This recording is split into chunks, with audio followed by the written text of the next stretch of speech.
DiscerningHearts.com presents And Mary's Yes Continues Afresh with Sister Joseph Andrew Bogdanowicz.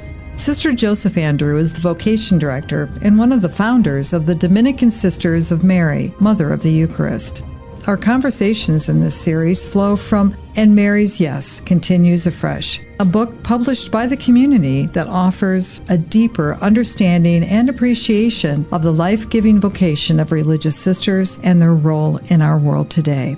And Mary's Yes Continues Afresh with Sister Joseph Andrew Bogdanowicz. I'm your host, Kris McGregor.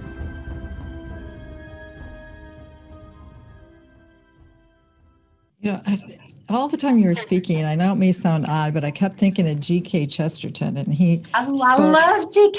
Chesterton. I'm glad that something I said reminded you of him. Good. Well, I mean, maybe this will be familiar to you. One of his sayings that, the thing about the man in the family is the father. They have to go out and they have to toil and they have to work and they have to bring home the bread and the butter and the meat and everything. But the mother with the child, she gets to be home and introduce the universe. Exactly. She gets to teach. I know. And it's so wonderful it that is. In the Dominican order, you have, the Dominicans have such an incredible history. And you have many Dominican guys I've gotten to know, priests, brothers, and they're very dynamic, and they love to have conversations, and they love to preach, and they love to talk. But there's something, but they do it in a very guy way. They're very methodical and very thoughtful. Oh, and yes. They can have fun too. I don't want to discourage that. I know. But there's something about the mother, the maternal nurturer, who instructs, guides. And that, I think, is what is so needed right now, is to have that also, the balance. I mean, not only the men's perspective, the male perspective, but also that female, the maternal nurturing. That the church needs both of those. Otherwise, there's you can take this back to the theology of the body if you want, but it kind of tilts out of balance sometimes, and the ship gets very rocky. That reminds me too. I'll just add this, and then another author. But in any case, G.K. Chesterton said that all the great things in life have occurred because of the dynamics between men and women. And he said they have produced all the great things that have happened in life, which is kind of an interesting take and very beautiful. But he also says, but between the two, he said, it's the woman who fashions the future of the world firsthand, day to day, moment to moment, in very personal settings, etc. And then he ends this quote by saying, when I think of the power of the woman, my knees tremble beneath me. I love it. I love that. But another thing that what you had said, Kris, reminds me of is another person who I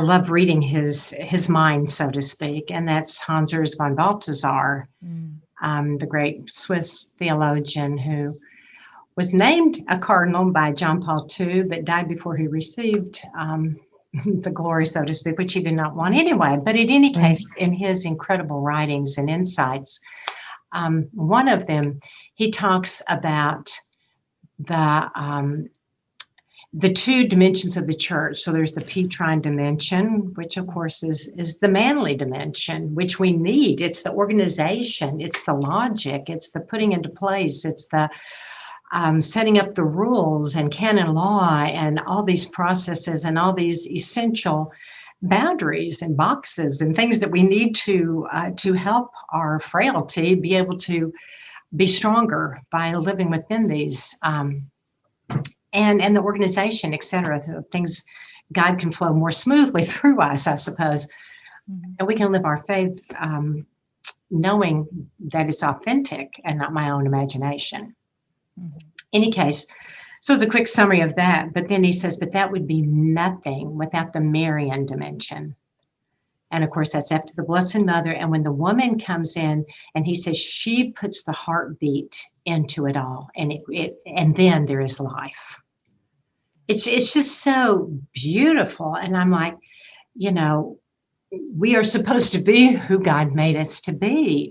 And when we claim that and love that and live that and thank God for that, everything can be done through us in the way that God wants. I mean, I look at Mother Mary and I frequently say, you understand, you had these emotions. You because of the Immaculate Conception, you didn't act on them, but you still understood them in your very maternal and womanly heart. And so you can understand this. And that's just such a beautiful strength for me. And so again, I just think the woman's role in the church, which, going off just a little bit, Kris, but this is what just makes me probably more, I don't know what the word would be, but not disgruntled, but perplexed in many ways, angry, whatever. Where are the women when it comes to standing up for the dignity of every human person? Where are we who understand it and get it and innately know it? And if we don't innately know it, we turned it off at some point in our lives, or it was turned off perhaps by someone else offending us. However, it's still our nature. That maternal heart was given by God. And so where are we to stand up and say, even if you, whoever you may be, don't understand this, the beating of this human heart is worth everything. And God died for this. And I will stand up for this. No matter what shape or size or whatever it comes in, that's irrelevant to the big picture, And so it just frustrates me. I guess that's the word, frustration. Where are the women to stand up for the dignity of every human life? Well, and for many people, sister, though, I don't think they've been taught. I agree. That's why we're Dominicans. Exactly. We get out there and preach and teach. We're the order of preachers. That's exactly. And something else, Kris, that makes me think of, it seems to be in large measure the orders that are in teaching today that are really getting, by God's goodness, a lot of vocations that are really growing with authentic, good young men and women entering the communities, because he wants the children to have a chance at the truth. And I see that quite a bit, and I've made that analogy many times, and it's holding, because I deal with a lot of vocation directors, and I'm like, if you give some of your even maybe diocesan priesthood teaching in your Catholic high schools or whatever this might end up being, perhaps that would reap some more vocations. And then the Dominicans and the Jesuits, we get a lot of vocations from good Jesuits, and they're sending them to us. They don't have a community of women to send them to, so we'll take them. Mm-hmm. And they're thinkers, and they're taught to really have it together. And the Dominicans, of course, and we have a chaplain right now who's a Holy Cross priest from Notre Dame. When I visit Notre Dame University, I see all these young guys in their seminary. And I'm like, they're going to be out there teaching and preaching. And I'm sure there's many others too. Certainly many spiritualities feed into the teaching, preaching apostolate in different ways. But I know God is trying to take care, as he, of course he would, the next generation, and bring up the children with the faith. Yeah. Mm-hmm. Well, I think there's something to be said, that call to teach. That's a real gift to the church. But I think it's even more with, correct me if I'm wrong, sister, but there's something about a woman who is called to this particular charism, because you're not only teaching, but you're forming. That's what a mother does. It's not, it's like when you were touched as a child by those Dominican sisters, they were forming you on so many other levels of encounter, of engagement, of just the experience. And here's that word again, the presence. Yes. Of hopefully joy, you know, and in giving back to that in a very selfless way. Because I mean, when you join a religious order such as yours, it is all about giving away, isn't it? Yes, beautiful. It truly, truly is. And the sooner you learn that, even in the small things, going back to a little bit to community, that I can give my time to sister because she needs me now, or there's a project and sister's asking someone to do it, I can do it. Mm-hmm. And again, that's, but I love, Kris, what you said about it's the mother, again, going back to G.K. Chesterton, who forms the child. And when I think from infancy on, I mean, the child needs to lay on the mother's breast as soon as the child is born. That bonding is essential. And if the child doesn't get that, that's already abnormal. And we don't really know the full implications of the lack of maternal love. And so, but it's so natural, it's so necessary. So here's a quickie for you. I'll say it as fast as I can. But yesterday, Memorial Day, we actually found a little doe laying by our bocce court. And so I was out walking and praying my rosary, and I came up and I almost stepped on it when I jerked back and I looked at it, and it was just looking at me, and it didn't get up and it didn't move. And I said, oh my gosh, I think this is newborn. So there were a couple sisters around, and I said, y'all come here, but be very quiet. Don't scare the little thing. So one of the sisters decided, well, we have to, the mother's who knows where the mother is, which is abnormal in my mind. Anyway, so she starts to pick her up. The mother comes out of the woods, comes very close, and is watching like that's mine. So sister goes into a little field of grass and just gently lays it down. The mother goes over there, feeds it, and then helps it to get up. And then they walk into the woods where, of course, it's protected. But I thought, it's written in nature that we as moms know to protect the little ones. And so, again, I think, as you beautifully said, in the classroom, we aren't just teaching. I remember that because I remember thinking I was blessed to be able to learn quickly. And I would tell sister, this is boring. You said that before. She goes, it's called repetition. I'm going, I don't like it. Anyway, I was a little bit too vocal probably. But when she went down the saints, she could talk forever and tell me over and over in our class. And I remember thinking, no matter whether I think you're interesting or not, I love you because you love me and you care for me in a way other people can't, except my own parents. And you're an adult. And if something happened to me, you too would just about die over it. I remember as a small child thinking, she loves me.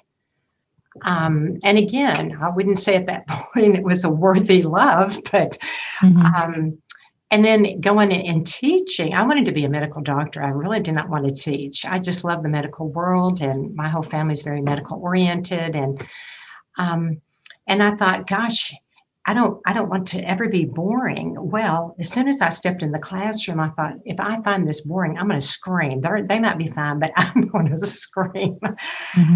Well, they would elicit so much out of you. And pretty soon, I always say my maternal heart just broke open, and it could not have done it any other way. God knows more than we do.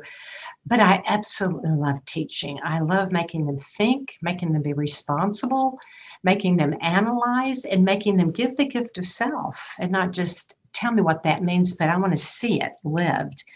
And that's what, again, as you were saying, we really do mold the young children. And just the presence of the spiritual mom. She was just as much mother to me as she was to anybody else in the classroom, but in a special way, I knew she was mine. And I felt that very, very deeply. Even when I would get in trouble, which I certainly did, I'd think, well, she doesn't know the full story, but I'm probably not going to get by with explaining myself, so I'll just have to take it. But she loves me. That's not what you would think if someone else perhaps all of a sudden did that. But there was that presence of, I wouldn't give anything for being raised by my parents and by the sisters. We'll return to And Mary's Yes Continues Afresh with Sister Joseph Andrew Bogdanowicz in just a moment. This is Kris McGregor of Discerning Hearts, a nonprofit Catholic apostolate dedicated to evangelization and spiritual formation through the use of new media. Discerning Hearts creates engaging multimedia specializing in audio and video productions which are faithful to the teachings of the Roman Catholic Church and its rich, authentic spiritual tradition. Its mission responds to the Church's call to use the media for evangelization, catechesis, and spiritual renewal. We have made a commitment since the beginning to make the truth shared through Discerning Hearts totally free to users throughout the world. Besides our website, discerninghearts.com, Discerning Hearts has a newly updated free app where users can find all their favorite Discerning Hearts programming, including Father Timothy Gallagher, Dr. Anthony Lillis, Deacon James Keating, Mike Aquilina, Dr. Matthew Bunson, and so many more. There, too, you'll find numerous beautifully produced devotionals and novenas, including the Holy Rosary and Stations of the Cross, to help users create a sacred time for prayer wherever they may be. Discerning Hearts programming can be found on numerous streaming platforms such as Apple Podcasts, Google Podcasts, Amazon Music, iHeartRadio, Pandora, Spotify, Stitcher, TuneIn, and so many more. Discerning Hearts also has an ever-growing YouTube channel. Discerning Hearts online spiritual retreats and seminars have helped souls in North and South America, Europe, Africa, Australia, the Middle East, and the Philippines. For many people all around the world, Discerning Hearts is a daily source of inspiration, spiritual nourishment, and encouragement. We can only do this thanks to the generous financial support of our friends and benefactors. Please consider donating to our mission today. The world is looking for answers, for spiritual guidance and authentic discernment, for relationship and community. Your support is very much needed and appreciated. Please keep our mission in your prayers and tell a friend about Discerning Hearts.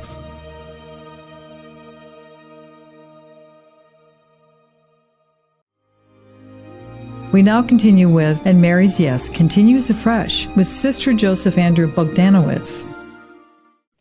Well, and I think that's why I keep going back to presence. I don't know why that just is so strong for me. That, Kris. But when you are present, especially to the children, no matter what their ages are, I don't think it's hyperbole if I were to say that this is a very broken culture.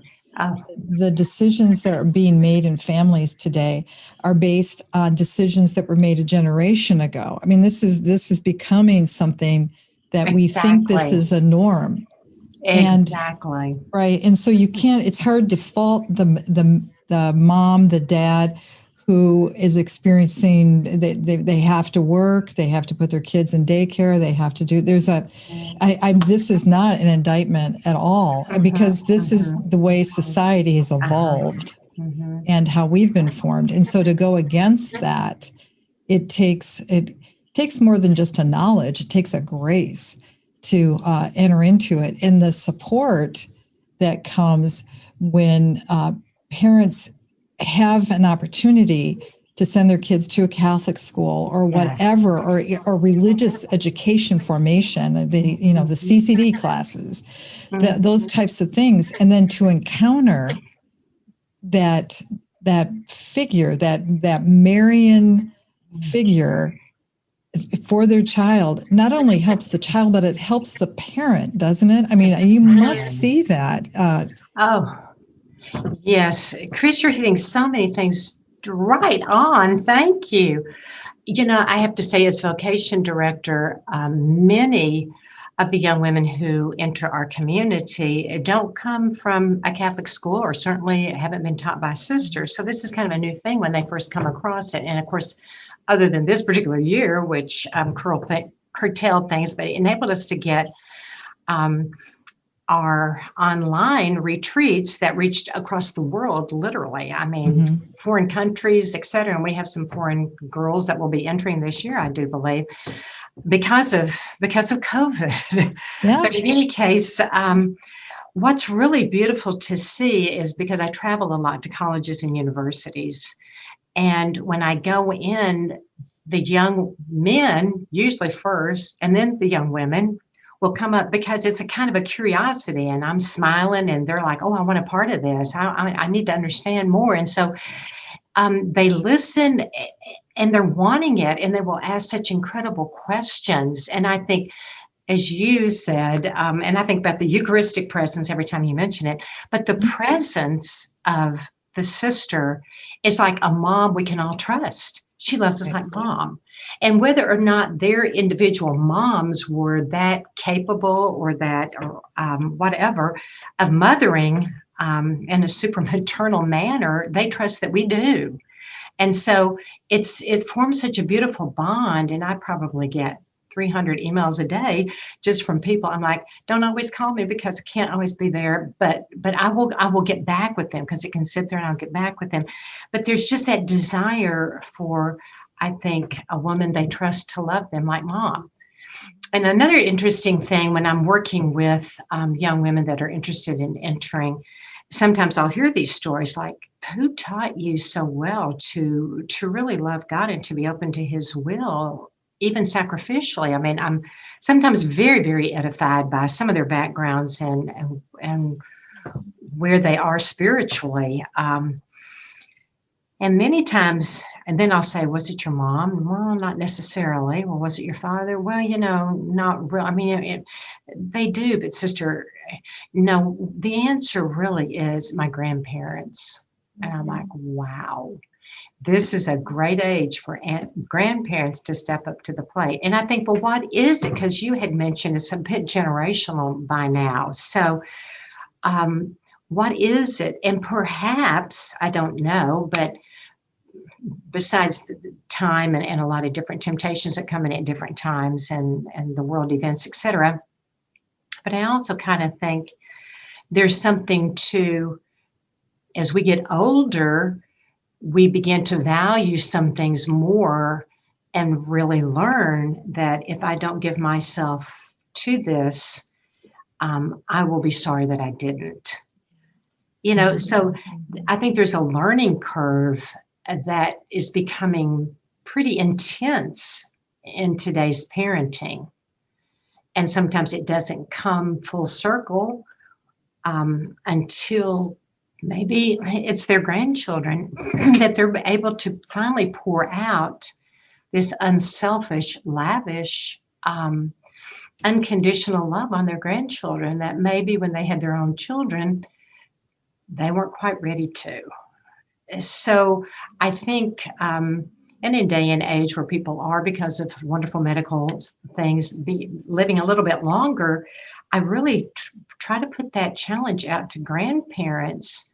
Know that those grandchildren could be very dependent on you to know their faith and to love their faith and to be rooted in something beyond themselves in this world, that they see their own parents rushing to amass all the treasures that this world seems to produce or offer. They're seeing their grandparents settling without some of them and being more stable and more peaceful, and then noticing that they have sometimes a bit deeper prayer life or fidelity to the sacraments, etc. So I just think, whatever way we have to hit it, we know God is with the children today. Mm-hmm. We know he's with all of us. And sometimes we have to look a little bit beyond what we would think might be the most reasonable answer, but he's there. Other times it can certainly be youth directors or whomever. I don't think we always realize how much we influence other people. And so I think that's really a call to realize God is using me in a multiple variety of ways that I'll only know in heaven. And I'll be so glad that he did. But it's occurring right now, even though I can't necessarily seem to realize it, that I trust that he is.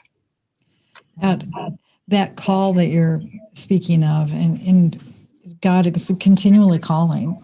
Yes, it's not as though he's a silent God who does not care and want to engage with us. And he always provides what we need. So many times that becomes the major temptation. God, if you really loved me, you'd give me this. Well, I really love you enough not to give you that because I'm giving you something greater. But that takes faith, and that takes a certain internal depth, and that takes a death to self and a willingness to live more in Christ. But again, I think it's a good reminder for all of us to realize, no, I'm working. I love you even with your sinfulness or with your faults or your weaknesses or your blotches or I'm not asking for perfection. I'm just asking for your heart. That's right.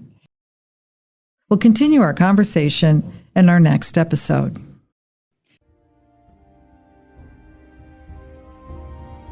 You've been listening to And Mary's Yes Continues Afresh with Sister Joseph Andrew Bogdanowicz. To learn more about the Dominican Sisters of Mary, Mother of the Eucharist, visit sistersofmary.org, the website for the Order of the Dominican Sisters of Mary, Mother of the Eucharist.